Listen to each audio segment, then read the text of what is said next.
স্বাস্থ্যসেবা বেহাল, রোগী এলেই ধরিয়ে দেওয়া হয় চেম্বারের ভিজিটিং কার্ড।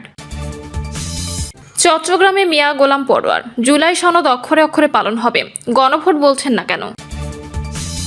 জানাবো সংবিধান সংশোধন নাকি সংস্কার, সমাধান কোন পথে? এবং সর্বশেষ জানাবো জামাত কর্মী গুলিবিদ্ধ, হাসপাতালে ভর্তি। দর্শক শুনছিলেন সংবাদ শিরোনাম, এবার জানিয়ে দিব বিস্তারিত সংবাদ। তবে তার আগে অনুরোধ থাকবে ভিডিওটিতে একটি লাইক দিন এবং ভিডিও সম্পর্কে আপনাদের গুরুত্বপূর্ণ মতামত কমেন্ট করে জানিয়ে দিন। স্বাস্থ্যসেবা বেহাল, রোগী এলেই ধরিয়ে দেওয়া হয় চেম্বারের ভিজিটিং কার্ড। নন্দীগ্রাম উপজেলা স্বাস্থ্য কমপ্লেক্সে চিকিৎসা নিতে আসা রোগীদের বেসরকারি ডায়াগনস্টিক সেন্টারে পাঠানোর অভিযোগ উঠেছে এক চিকিৎসকের বিরুদ্ধে। হাসপাতালে বসেই রোগীদের হাতে ব্যক্তিগত চেম্বারের ভিজিটিং কার্ড ধরিয়ে দেওয়া হচ্ছে বলে অভিযোগ করেছেন ভুক্তভোগীরা।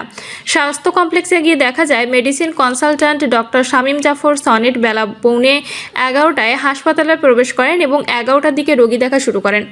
অথচ বহির্বিভাগে রোগী দেখার সময় শুরু সকাল 8:30টার দিকে এবং শেষ বেলা 2টার দিকে। এ সময় কক্ষে রোগীরা অপেক্ষা করলেও নানা অজুহাতে বসিয়ে রাখা হয়। রোগী দেখা শুরু হলে অধিকাংশ রোগীকে বিভিন্ন পরীক্ষা নিরীক্ষা করার পরামর্শ দেওয়া হয়। অভিযোগ রয়েছে ব্যবস্থাপত্রের সঙ্গে রোগীদের হাতে তুলে দেওয়া হয় পপুলার ডায়াগনস্টিক সেন্টারের ভিজিটিং কার্ড এবং সেখান থেকেই পরীক্ষা করাতে বলা হয়। প্রতিবেদক নিজের রোগী সেজে চিকিৎসকের কাছে গেলে তাকেও একইভাবে পরীক্ষা নিরীক্ষার পরামর্শ দিয়ে ওই ডায়াগনস্টিক সেন্টারের কার্ড দেওয়া হয়। হাসপাতালে পরীক্ষা করার প্রস্তাব দিলে চিকিৎসক জানান এখানকার যন্ত্রপাতি ভালো না, বাইরে থেকে পরীক্ষা করে আনেন। এছাড়াও তার বিরুদ্ধে বেলা 12টা না বাজতেই রোগীদের রেখে হাসপাতাল ত্যাগ করার অভিযোগ রয়েছে। হাসপাতালে চিকিৎসা নিতে আসা রোগী ফাতেমা বলেন, আগেও আমাকে নির্ধারিত একটি ডায়াগনস্টিক সেন্টারে পরীক্ষা করতে বলেছিল। আমি অন্য জায়গা থেকে পরীক্ষা করিয়ে আনলে রিপোর্ট দেখেননি, আবার একই জায়গা থেকে পরীক্ষা করতে বলেছে।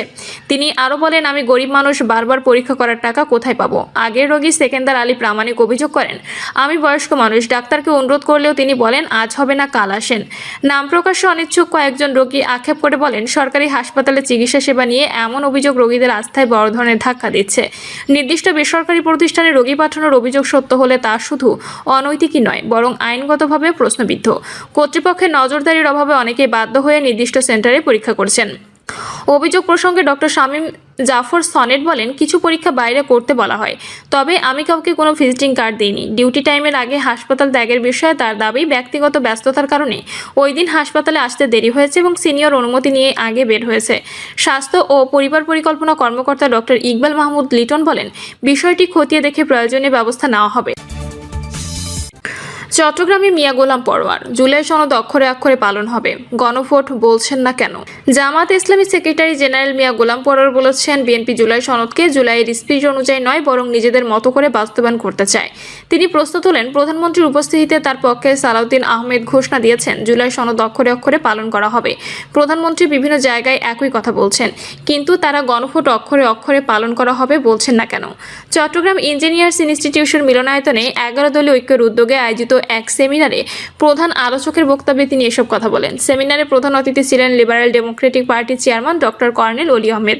মিয়া গোলাম পরোয়ার বলেন, বিএনপি জুলাই সনদে যে 10টি বিষয়ে নোট অফ ডিসেন্ট দিয়েছে সেগুলি স্বৈরাচার উৎপাদনের হাতিয়ার। এসব নোট অফ ডিসেন্ট 70% মানুষ গণভোটে হ্যাঁ ভোট দিয়ে খারিজ করে দিয়েছে। বিএনপির উদ্দেশ্যে তিনি বলেন, বল এখন জামায়াতের কোর্টে নেই, বল আপনাদের কোর্টে। আপনারা যদি ভুল করেন তাহলে সেই বল আপনাদের বাড়িই ঢুকে যাবে। জনগণের ভাষা বোঝার চেষ্টা করুন। 5 কোটি মানুষের গণভোটের রায়কে অস্বীকার করে দেশের নতুন সংকট তৈরি করবেন না। অতীতের কর্তৃত্ববাদী ও ফ্যাসিবাদী শাসকদের পরিণতি থেকে শিক্ষা নেওয়ার জন্য তিনি আহ্বান জানান। সেমিনারে মূল প্রবন্ধ উপস্থাপন করেন বাংলাদেশ সুপ্রিম কোর্টের সিনিয়র আইনজীবী অ্যাডভোকেট শিশির মনির। তিনি বলেন, গণভোট জনগণের প্রত্যক্ষ মতামত প্রকাশের গুরুত্বপূর্ণ পদ্ধতি। গণভোটের রায়ের বিরুদ্ধে সরকারি দলের অবস্থান নেওয়া সাংবিধানিক, রাজনৈতিক ও গণতান্ত্রিক সংকট তৈরি করে। সংবিধানের অনুচ্ছেদ 7 অনুযায়ী গণভোট জনগণের সার্বভৌমত্বের বাস্তব প্রয়োগ। তিনি যুক্তরাজ্য, গ্রিস ও কলম্বিয়ার নজির টেনে বলেন, জনগণের সরাসরি রায় অগ্রাহ্য করে ক্ষমতা দীর্ঘমেয়াদী টেকসই হয় না। সভাপতির বক্তব্যে চট্টগ্রাম মহানগর জামায়াতের আমির মোহাম্মদ নজরুল ইসলাম বলেন, 2026 সালের 12 ফেব্রুয়ারি অনুষ্ঠিত চতুর্থ গণভোটের 70% ভোটে জয়ী রায় উপেক্ষা করে বিএনপি সরকার রাজনৈতিক সংকট তৈরি করেছে। তিনি ডিফ্যাক্টো প্রধানমন্ত্রী সালাউদ্দিন আহমেদকে জুলাই গাদ্দার আখ্যা দিয়ে তার পদত্যাগ দাবি করেন। নজরুল ইসলাম আরও বলেন, অতীতের গণভোটের ধারাবাহিকতায় 12 ফেব্রুয়ারির রায় মেনে জুলাই সনদকে সাংবিধানিক মর্যাদা দিতে হবে, অন্যথায় আন্দোলনের মাধ্যমে জনগণের দাবি আদায়ে বাধ্য হবে। সেমিনারে বিশেষ অতিথি হিসেবে বক্তব্য দেয় জামায়াতের সহকারী সেক্রেটারি জেনারেল মোহাম্মদ শাহজাহান, সংসদ সদস্য শাহজাহান চৌধুরী সহ আরও অনেকে।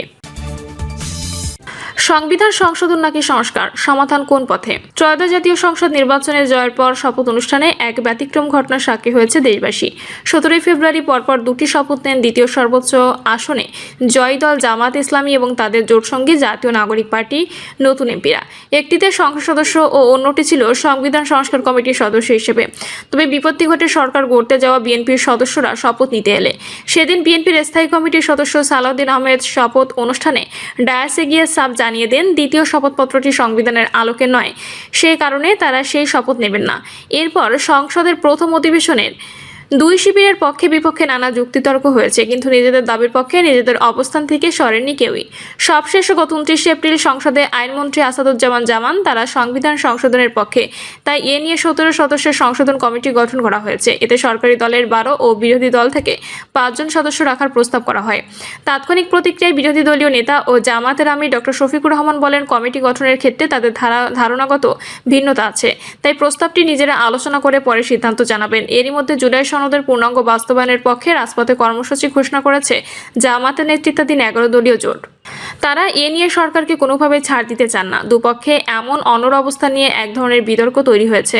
আসলে গণভোটের রায় শেষ পর্যন্ত কার্যকর হবে কি? এই সমস্যার সমাধান কোন পথে জানতে চাইলে সিনিয়র আইনজীবী ও সংবিধান বিশেষজ্ঞ ডক্টর শাহউদ্দিন মালিকে বলেন, একদল বাঁশের মই দিয়ে উপরে উঠতে চায়, আরেক দল চায় সরাসরি বাঁশ দিয়ে উঠতে। তাহলে কোনটা সঠিক হবে? তার মতে এ বিষয়ে সমাধানের পথ বলা কঠিন। তিনি বলেন, পৃথিবীর প্রতিটি সংবিধানে সুন্দর সুন্দর কথা লেখা আছে, কিন্তু বাস্তবায়ন অনেক সময় নাও হতে পারে। তাই সংবিধান সংশোধন না সংস্কার, এই বিতর্ক নিয়ে কিছু বলতে চান না বলেও উল্লেখ করেন তিনি। জুলাই আন্দোলনের পর ডক্টর মোহাম্মদ ইউনূসের নেতৃত্বাধীন সরকার বিভিন্ন খাতে সরকারের উদ্যোগ নেয়। শেখ হাসিনার আমলে হওয়া সংবিধানে বিতর্কিত সংশোধনীগুলো 70 অনুচ্ছেদ তত্ত্বাবধায়ক সরকার ব্যবস্থা বাতিল, পুরোপুরি বাতিলের দাবি জানিয়ে আসছিল বাংলাদেশ জামাত ইসলামী, জাতীয় নাগরিক পার্টি সহ তাদের মিত্ররা। রাজনৈতিক দলগুলোর সঙ্গে দীর্ঘ আলোচনার পর গত বছরের 17 অক্টোবর জুলাই জাতীয় সনদ 2025 সই করা হয়। ওই সনদে 84টি সংস্কার প্রস্তাবের মধ্যে 48টি ছিল সরাসরি সংবিধান সংক্রান্ত। এর মধ্যে 30টি প্রস্তাবের বিষয়ে একমত হয়েছিল বিএনপি, আর কয়েকটি প্রস্তাবে ভিন্ন মত জানিয়েই শেষ পর্যন্ত অন্য দলগুলোর সঙ্গে ঐক্যে যায় দলটি। সনদটি বাস্তবায়নের লক্ষ্যে 2025 সালে 13 নভেম্বর জুলাই জাতীয় সনদ বাস্তবায়ন আদেশ জারি করা হয়। এর পরপরই জনগণের সম্মতি যাচাইয়ের জন্য 25 নভেম্বর জারি হয় গণভোট অধ্যাদেশ।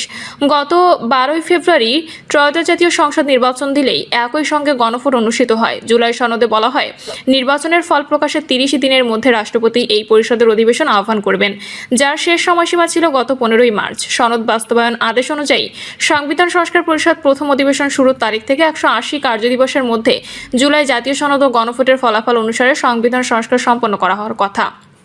জুলাই সনদ বাস্তবায়ন ও সংবিধান সংস্কার পরিষদের অধিবেশন ডাকার দাবিতে সংসদ থেকে রাজপথে গড়িয়েছে বিরোধী দলের আন্দোলন। অপরদিকে সরকারি দল বিএনপি বিদ্যমান সংবিধানের বাইরে না যাওয়ার সিদ্ধান্ত আনার এই ইস্যুতে কর্মসূচি ঘোষণা করেছে প্রধান বিরোধী দল বাংলাদেশ জামাত ইসলামী সহ 11 দলীয় জোট। সম্প্রতি সংবিধান সংবাদ আন্দোলনে জোট নেতারা দাবি আদায়ে বিভিন্ন কর্মসূচির ঘোষণা দেন। আগামী 16 মে রাজশাহীতে বিভাগীয় সমাবেশ থেকে শুরু হওয়া এই কর্মসূচির ধারাবাহিকভাবে অক্টোবরে ঢাকায় মহাসমাবেশের কথাও জানানো হয়েছে। প্রিয় দর্শক, এই ছিল এখনকার সর্বশেষ সংবাদ। আপডেট সব সংবাদ পেতে চ্যানেলটি সাবস্ক্রাইব করে বেল আইকনটি ক্লিক করে রাখুন।